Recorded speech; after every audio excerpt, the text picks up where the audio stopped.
Is Resistance Fall of Man still worth playing in 2025?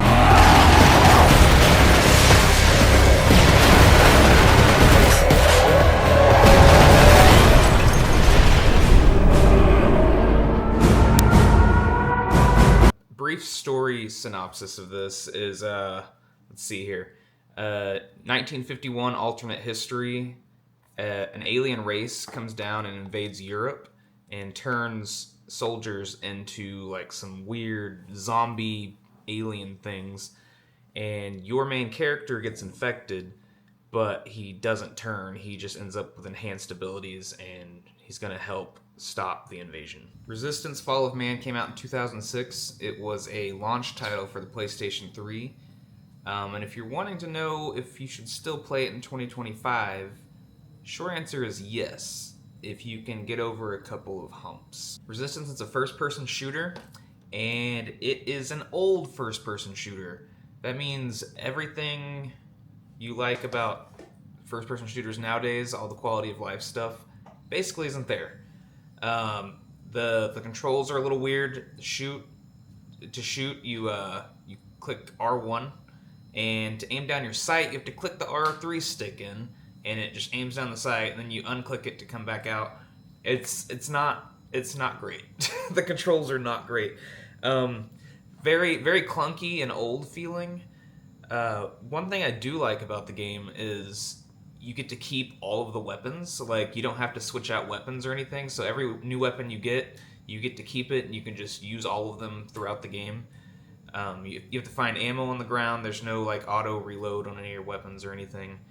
The health system is okay. You have 4 bars of health, and when you get hurt, if that bar doesn't empty, it'll fill back up. But if you lose a bar, then you're down to 3 bars, and the next one will empty and fill back up if you don't get hit. So you need to do a lot of like duck behind stuff, let your bar fill back up. Feels kind of like Halo, but clunkier. The checkpoints are ass. Like, you will get so far and then die, and you like will be very surprised how far back it puts you. I've rage quit a few times on this game. I actually haven't even beat it because I planned on finishing it yesterday, and I rage quit on one of those checkpoints. I'm close though. I'm close. I only have like a couple little chapters left. I don't really like the look of the game that much. It's very dull. Like, if you see this cover, that's basically the color of the whole game. Like not a lot of colors.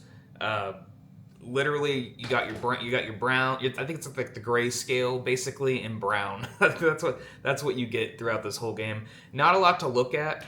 The story is decent. It's okay. It's not anything crazy, but I mean, like, how many first-person shooters have amazing stories? I just wish the music kind of forgettable because I don't really remember it, so therefore it is forgettable. I'm more of a like colorful kind of game person, and I think even in a first-person shooter, you can have some kind of something to look at instead of just this bland look the whole time. But I get that that's the vibes they were going for, so it's not that big of a deal. It wasn't like a deal breaker.